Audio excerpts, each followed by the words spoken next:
Hello, welcome to AI in Action. My name is Maury. I'm here with my husband Jim, and we are welcoming a guest by the name of JJ Parma this evening from Zero Eyes, and we're very excited about this conversation. I warned JJ ahead of time we might be a little bit difficult because we've got a lot of questions about artificial intelligence and weapon detection. So, JJ, if you would take just a second and kind of introduce yourself and then let our listeners know, like, what brought you to what you're doing right now. Sure. Yeah, absolutely. So it kind of all ties in. So JJ Parma, I am a 21-year Navy SEAL retiree. Was an enlisted individual back in 1996, put my head down road, got commissioned in 2004, and retired in 2017. So 21 years in all. Started on the East Coast. I was a young kid from Boston, Massachusetts, actually Brockton, City of Champions. My next door neighbor, I don't know if you guys were boxing fans back in the day, but my neighbor 2 streets over was Marvelous Marvin Hagler. People haven't heard that name, the old middleweight champion. Yeah, Wow. so, and it's also the city of Rocky Marciano, the famous Rocky Marciano. So my sister and I grew up with his nephews, great nephews there in Brockton. So yeah, kind of a sports town, if you will, just south of Boston. Left home at 18, went to college, got my degree, and then enlisted in the Navy in 96. So the one promise I had to my parents was, okay, yeah, you can do whatever you want, chase your dreams, become whatever those team guys are, but you got to get a degree first. And so I did. Got a bachelor's in business and then enlisted and came out 21 years later. Was able to get my post-grad school. I know we had a little pre-talk there about your son in ROTC, but I was able to leverage the Navy while I was in. In 2009, I got my MBA from the Naval Postgraduate School. Probably the only 18 months I was away from the SEAL teams in a 2-decade span of combat. So that was a welcome break for me. Was able to get an MBA through the Navy, thankfully. And then, so I got out in 2017, became a Texan in 2020, which was always my goal, to retire from the Navy and then move to probably the most vet-friendly state. I know Florida is going to put up their flag and say we're better or just as good, but I doubt it. The people in Texas are hands down the best and most welcoming, and so that's where I planted my flag, where I always wanted to go. So I'm in Horseshoe Bay, Texas, hour west of Austin. Yeah, right in Hill Country. I'd love to have you Very guys close out. to us. You're Very about close to 25 minutes us. from I, us. I Yeah. saw that you're in Austin, so we'll have to have you out as a guest on our show. Our studio's right there. My wife built a beauty out in Texas. So I'm right now, I'm across enemy lines in the state of California at our secondary location. So we're not set up yet. We're just kind of getting here. Our kids are out here, so we split the time between Texas and San Diego. Anyway, that's my. So I got out in 2017. Worked on Wall Street. I stepped right out of uniform into a suit. Worked for Wall Street for 7 years. Worked for a hedge fund, raising money for alternative investments. I covered the state of Texas.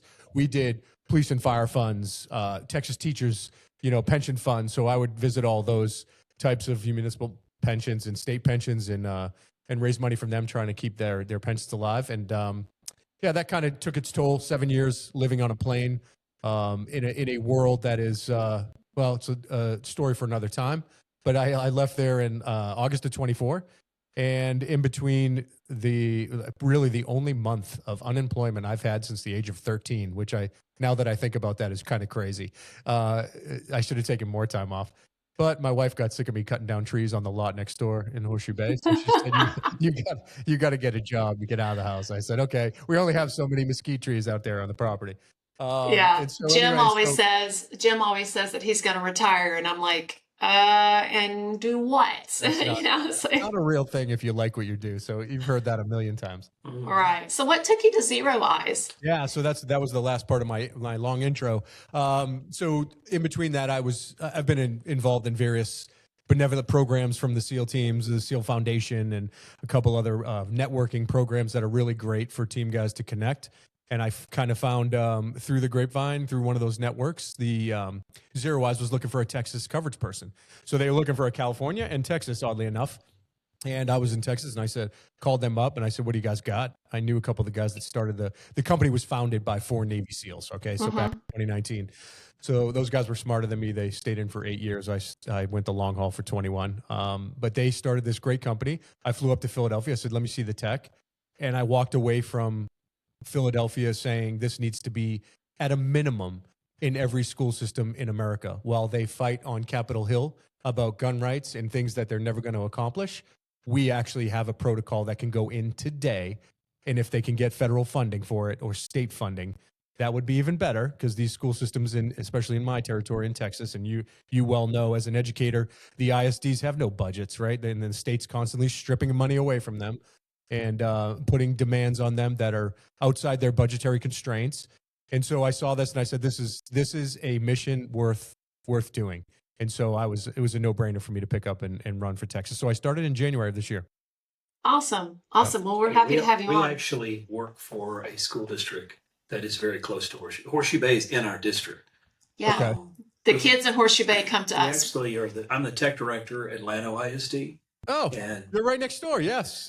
when I said right next door, I meant it. You know, I used to work in Horseshoe Bay when I was a kid, building. No kidding. You know, I was a welder and I built boat docks and stuff Yeah, like yeah. that in Horseshoe Bay. So we're quite familiar with Horseshoe Bay. Outstanding. Yeah. So I've talked to Llano County. We can talk offline about that. I Uh, talked to the chief over there. Yeah. In Yeah. fact, my neighbor in Horseshoe Bay, Marquise Cantu, is the great sheriff of Llano County right now. So he's Mhm. phenomenal. Yes. Former Texas Ranger, Marine Corps. He's just got a great background. And to top it off, he's salt of the earth. Yeah. I've heard some salt of the earth. great things about him. Yeah. I don't know him. I mean, I know the name, but I don't know him. But you know, I'm from here, so I've known the sheriffs and stuff here mostly since I was a little kid. So anyway, continue. Kin to most of them, actually. I'm actually related to half. Yeah. Yeah, that's what happens when you're born in the Llano Hospital. You know, Yeah. you end up being kin Hey. to everybody. So, Yeah, there you go. all right. So let's talk about artificial intelligence. So I sent you a list of questions. The first question that I really wanted to talk about, and I mean, because we've had this conversation with like our son and even with students, whenever all the AI detectors started coming out. And I remember one of the conversations that we had with our son was, well, why don't you just like put a towel over it, or you know, you're going to put it in your jacket, or you're going to hide it in your backpack. So one of the questions I had is like, AI can only detect what it can see. And so what happens when a firearm is like partially covered, or it's wrapped in clothing, or it's obscured? Or something shaped like one, but actually isn't one. Yeah, like I mean, there was just a news article that came out about a false detection because somebody had a clarinet. Yep. So That was y'all. It's you. They So- sounded like it was a gun. Yeah. Yeah, so let's talk about that. Might as well hit it first. Okay, so many layers to what you pointed out about that specific incident, which I just had to address with one of our clients up north, in the Fort Worth area. So, just so you know, I've been running around Texas. I spend my time in the vehicle, right? I drive. I'm centrally located, and Horseshoe Bay can get me to North Dallas and Fort Worth, down to San Antonio, out to Houston. So I rarely do I fly. So I spend time on the roads visiting places I never thought I'd see in Texas, which is great. So I had to explain this to a new client, that because the article came up. We'll get into that in a second. So to answer your first question, so the technology is brandished firearms and brandished firearms only. We have our own proprietary algorithm, okay, that we train everything in 3D. So everything's 3D printed. We don't scrape the internet for, generic gun photos or this, that. So the AI is constant. We have our own Hollywood green screen studio up in Philadelphia. It would blow your mind. So we can take all the camera makes and models.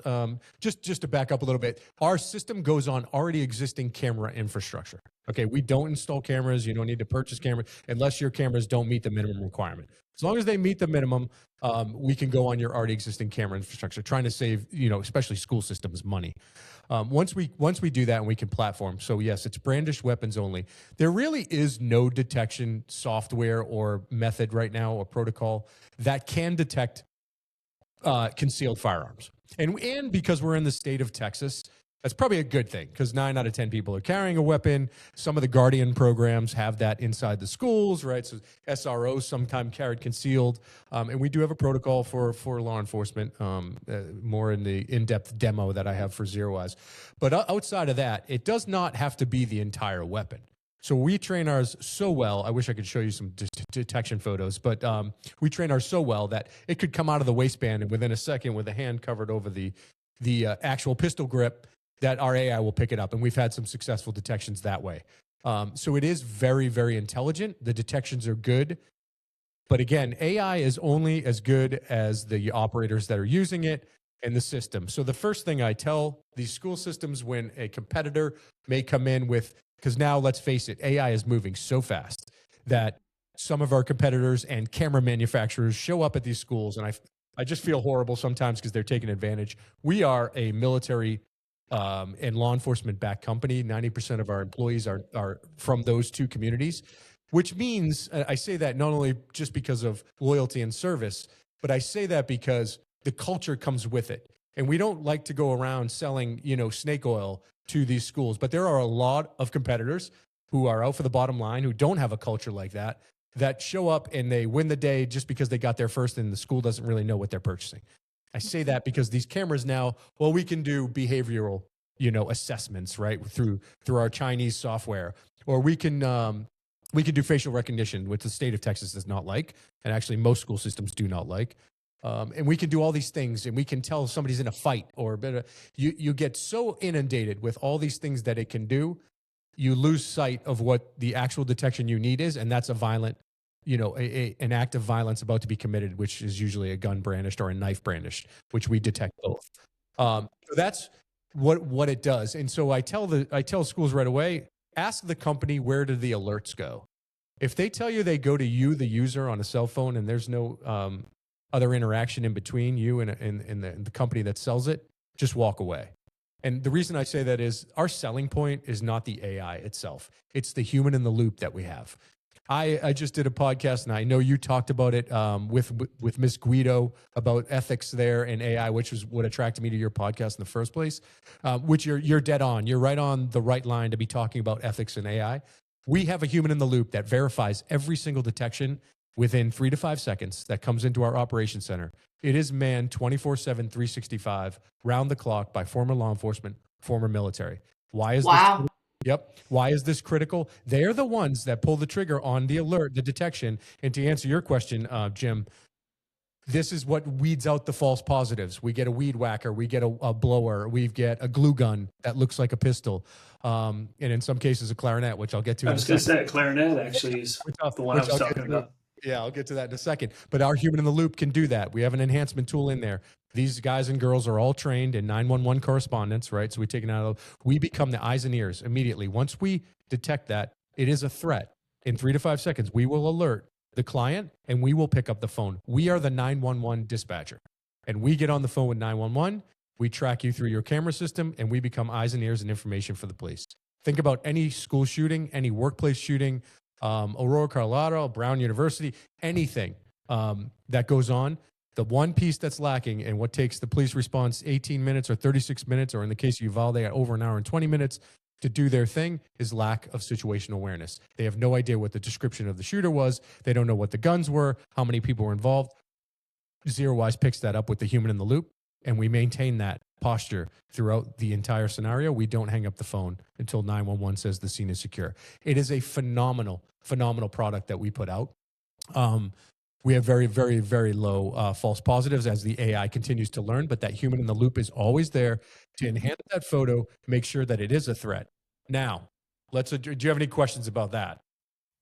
No, I mean, and the second question I'd had is, basically about how you talk to the schools about those limitations, and you've already really covered that. Yep. Sounds like you're just completely upfront with the school systems, ahead of time. And the fact that somebody is there, the human verification layer and how that's necessary, I think that's great. So, Yeah. and you're right. I mean, the other question I was going to ask is, what kinds of situations do you need human verification? And what you're saying is that every situation gets human verification. Every detection that camera, because we don't have access to your live feed. We don't want it. We don't need it.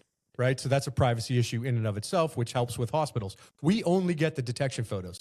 So when a detection comes in, we'll look at it, either verify it's a threat, or in the case of, let's say, law enforcement, let's say we train our AI not to pick up a holstered weapon. Believe it or not, it's that good.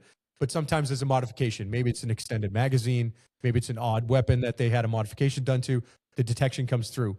In that case, we will not pick up the phone and call 911. We will call the client, send them the detection photo. Can you verify law enforcement on the property at such and such camera location? They will say yes. That'll be the end of the call. The school systems love that.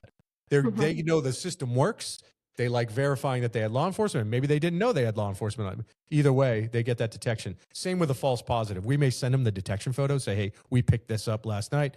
Looks like our Zero Eyes Operations Center said this was a guy with a weed whacker. Just wanted to let you know. They love it, right? It's a test for the system, but their cameras are always monitored. But again, we don't have access to the live feed, and we don't need it.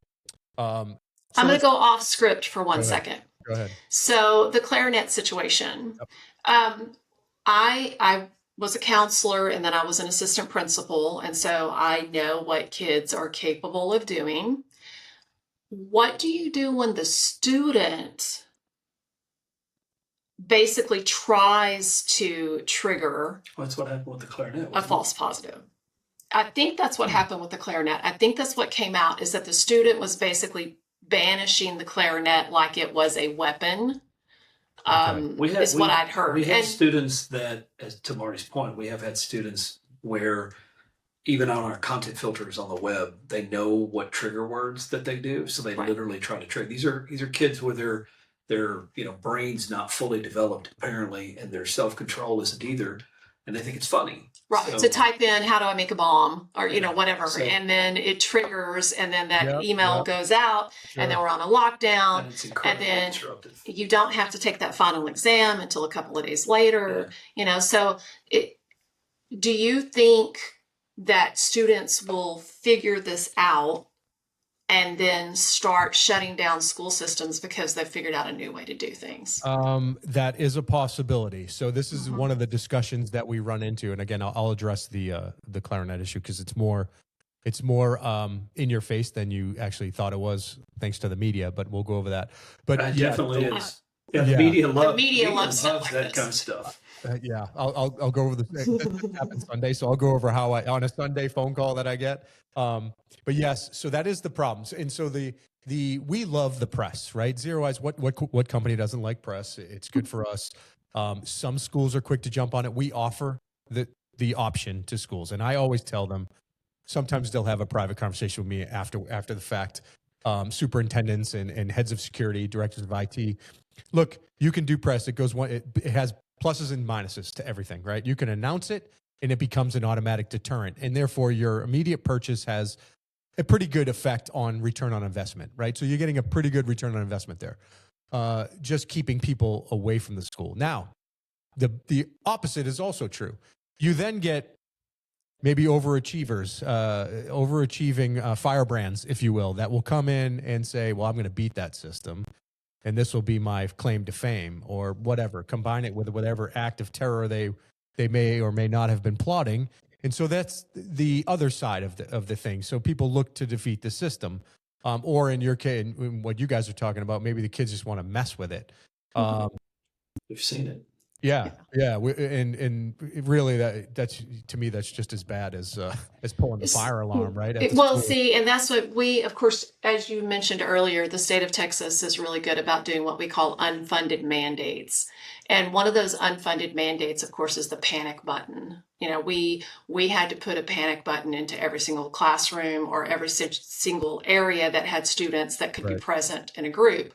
And so when I was in charge of that project, one of the things I made absolutely sure to do was to educate the student population as to what the consequences were going to be if they pressed that panic button. And we've had good luck so far. And so far, we haven't had a student.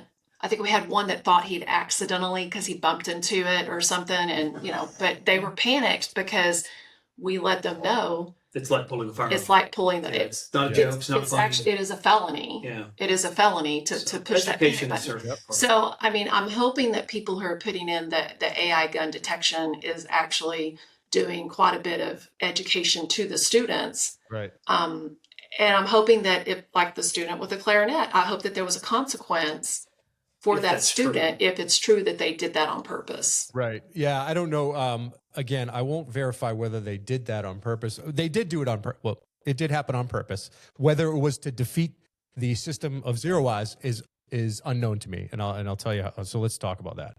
So, and yes, you're correct. But here's the thing with them trying to do it, like pulling up a Clarinet. Normally, if that was just a Clarinet and they were holding it out in the open, and they were trying to, let's just say they were quote unquote trying to defeat the system.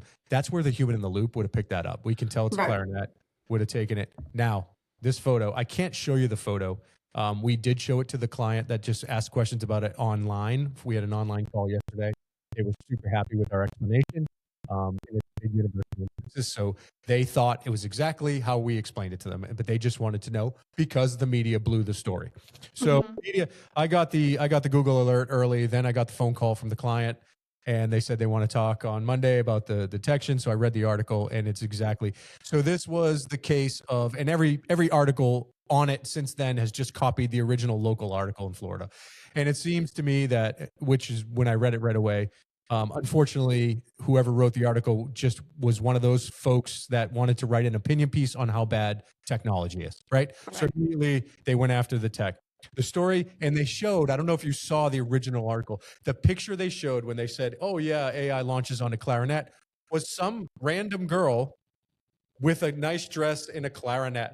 And that was the image that they used, okay? But that wasn't the actual image that it cued off of. Was it not only not the actual image, it wasn't even close. So I'll describe the photo, and I'll... One of the ones that I saw, it actually looked like the AI generated someone holding a Clarinet like a gun. That may have been. And I mean, it was so obviously AI generated, but I thought that was kind of interesting.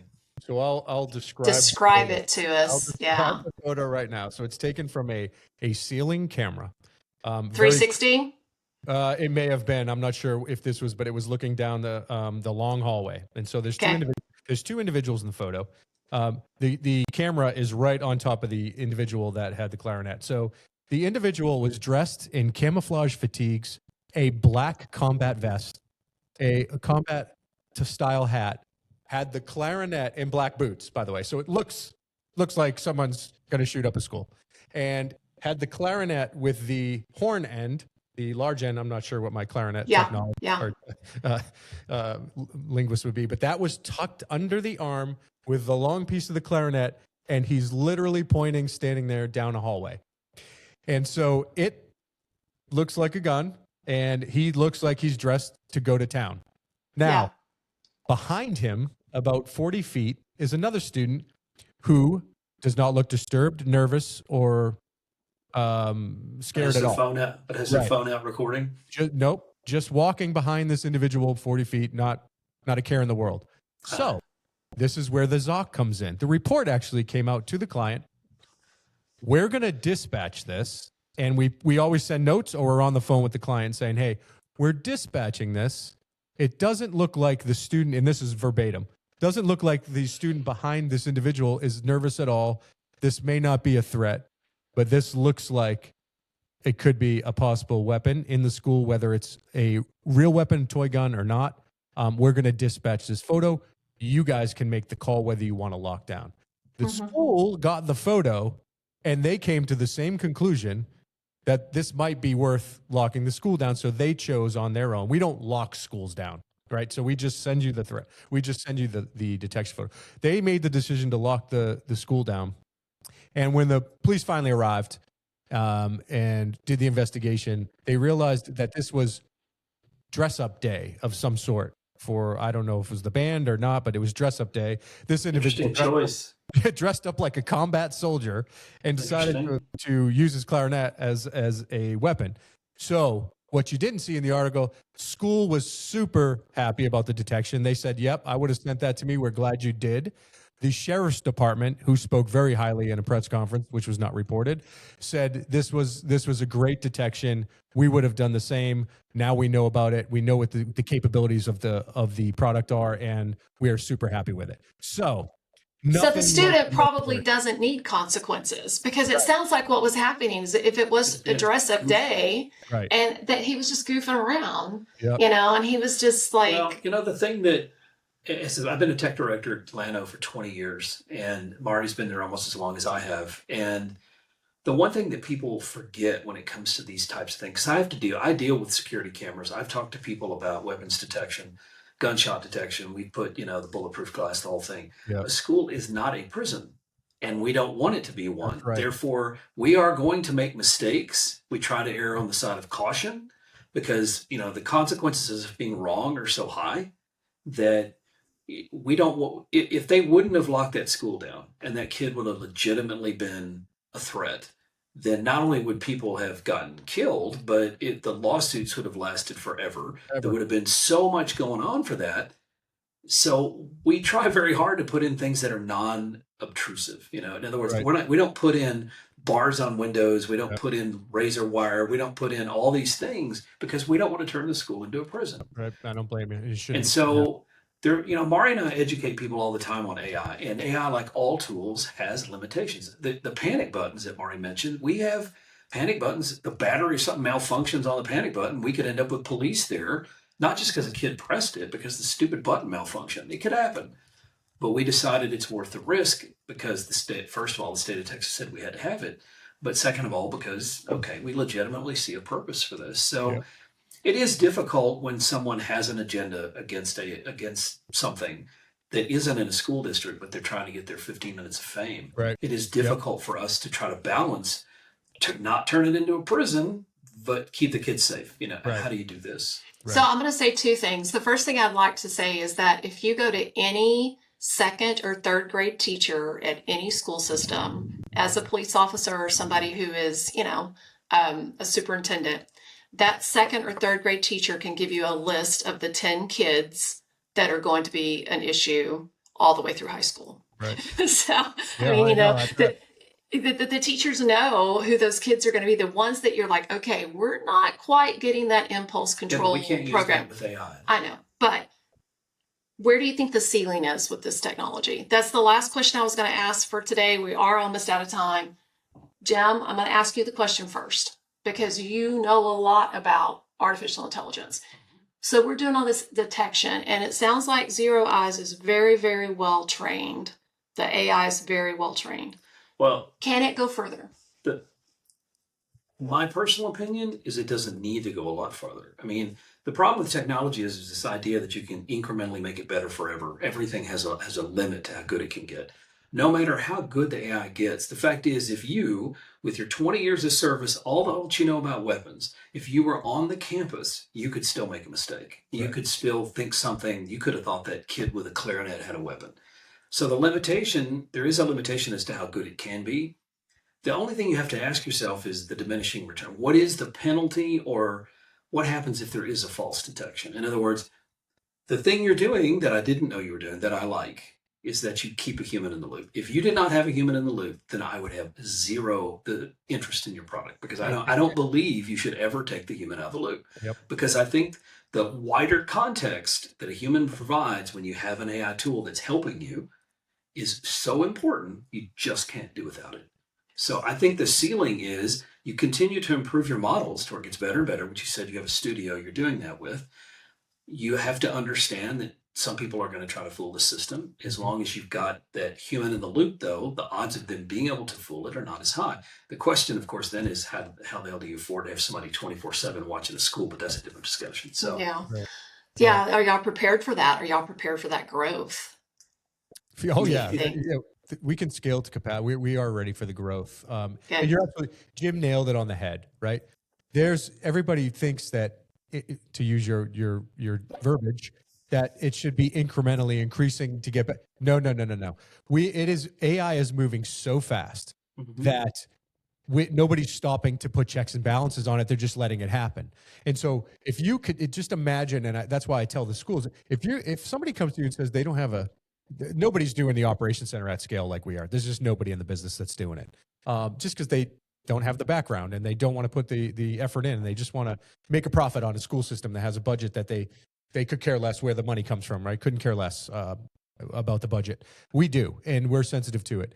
And can you imagine getting false alarms all day long? At some point, you become desensitized.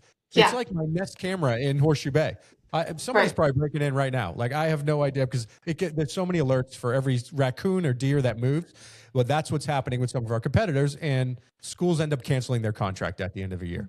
And they call soon. If I haven't got to them soon, and that's where we weed out of it. And so, would you rather have that one lockdown where it was potentially an incident? And who knows? Some of these guns can be hidden in cameras and actually clarinets and briefcases. And so, maybe having tested your system and having a lockdown drill and people going, okay, thank God, wow, that was a weird photo. System worked exactly like it should, to quote the sheriff. And so they were, super happy. I'd rather have that once a year or once every 2 years than every other week or 3 days a week, right? Locking down. So there is a cap on it. The ceiling is to keep the human. It's almost like walking a dog. It's like walking a pit bull. You need the human to pull on that leash. You don't let the pit bull walk around by itself. Right. And that may be a terrible analogy to compare it to dog walking, but it's very similar. That human can't be removed. And I think that's where Zero Eyes nailed it at the beginning. And that's why our market share is pretty good. Yeah. Well, when you look at AI, the problem that most people have with AI is that there are the people out there who are determined that the AI can do everything a human can do. Yeah. And there are cases, and because I work in a school district, I can name lots of them. There are cases where you just simply should not remove them. You mentioned false detections. We looked at vape detectors at one point. Yeah. But we talked to other school districts. There was so many false alarms on most of them that they simply ignored them. I mean, it's like, why? Same thing with our panic button. If our panic button went off, because our panic buttons don't call 911 because we have a limited 911 dispatch system in Atlanta. There's not enough people. Ours call the police directly on the radios. On the radio. So, but we did that because of a limitation of Llano County just didn't have enough money to put a bigger system in. But if that thing called them every other day, there would be a problem. If I put your system in and it had lots and lots of false. Like you said on the phone, as an assistant principal, if my cell phone was going off all the time because of this detection, then you're exactly right. I have things that go off all the time that I ignore because I'm getting all these pop-ups, kind of things. Last thing you need. Such a strain on resources. It is. And unfortunately, our resources are dwindling, as you've said, and the more strain, it desensitizes. That's the problem. The biggest problem is, for a while we had a kid who was jogging around town and he was dressed kind of similar to what you're talking about, except he put the high altitude mask on because he looked like, I don't know what he looked like, but we locked down the school twice because of that guy, because it was freaking out people that, saw him jogging by the school. He looked like he was coming to attack the school. So, but you know what? You live with the false alarms as long as they're not so frequent and so ridiculously obvious. Right. Yeah. And I certainly would not, we don't have your system in our school, and I would not put in any system that just texted me when it saw a picture, when it saw something. Right. By the time I looked at my phone and figured out whether or not it's even real, the threat is either completely done lots of damage or it's completely passed. Nor do you have time in a panic situation when you're running the school and you're on the ground. Do you have time to be looking at your phone every 2 seconds? Well, that's what our job is, to replace that, to link you up or the security folks with the police, 911 on scene with accurate description and location, done. And then they prosecute. We don't make any ground force calls. We don't get involved in the tactical piece, obviously. We just stay as eyes and ears. And I think that's the way it has to be very simple, right? We're using AI in a very simple way. And if it gets complex, forget about it. Half the teachers don't even remember when they panic. Remember, your pulse rate goes up, your heart rate goes up. People think they saw things. In the Parkland shooting, which was the genesis for this whole company getting started, by the way, there was one of the teachers did an interview months later and said they actually thought the kid was wearing a yellow pants and a green shirt. We know that he was wearing black pants, maroon shirt, and a black tactical vest. Wasn't even close, but that's natural, right? Having been in combat for 20 years, this happens regardless whether you're on offensive, defense. You see things you think you saw, you panic, you're in the red, you're not thinking straight, and you're trying to lock down at the same time. You're not going to be looking at a phone trying to track your own situation. You need somebody backstopping that to do that for you, and I think that's what we do best. I had a friend that went to Virginia Military Institute, and he said that he saw people that were Olympic-level shooters, that as soon as you put them under stress, they couldn't even hit the target, much less the center of it. Right. So I do worry about that because we talk a lot about emergency drills. We do emergency drills. We talk a lot about, we're more focused on making sure we have all the students than we are. Believe it or not, everybody has their role in it. And one of the biggest roles the teachers have is making sure everybody's accounted for, not where the shooter currently is. Right. And so if you're looking at your phone, and the same thing with the administrators, you leave the law enforcement, you need them there to deal with the actual threat. You need us to figure out where the students are, make sure they're in safe places. You get them back to the parents, that kind of thing. Do what you're trained to do. Yes. JJ, thank you so much for being on. I really appreciate it. I am looking forward to hearing more about what you guys are doing. I'm definitely going to be watching in the news to see what happens. You always drop by the school. Yeah, yeah, We're absolutely. not far Come see away. us. We're not Yeah. too far away. No, I'd love to. I'd love to. I really wanted to get it. Maybe another time. I'll have you guys as guests out at our show. Really want to talk about the AI school that's down in Austin. I don't know if you know about Yeah. the Alpha Well, School. I am on the board of directors for the Austin AI Alliance. And so Alpha School is one of the people that does a lot of stuff with us. Yep. So absolutely, we can have a conversation about Alpha School. We're Yeah, that'd be skeptics great. on that too. We are a We're little skeptical. As much as we like AI and as much as, I've created AI systems for our school district to use, my biggest goal in life is to make people skeptical of it so they don't look at it as the holy grail that's going to fix all our problems, but as Right. yet a more sophisticated tool that can help us fix problems in new and interesting ways that we couldn't do without it. Yeah. Right. Yeah, I'm so Absolutely. curious to get your take on that because I got walked around. They were looking at Zero Wise, and so Mhm. I went and walked the school, and I had a bunch of questions for you on this, but I'll get it at another time. 'Cause I'm Sounds curious. good. We'll come by the school. Well, I'm going to say goodbye to our listeners, but if you want to stay on for a couple of minutes, we can continue the conversation. But right Yeah. now, we are out of time for AI in Action. My name is Maury. I'm here with my husband, Jim, and we hope that you guys have a marvelous rest of the week.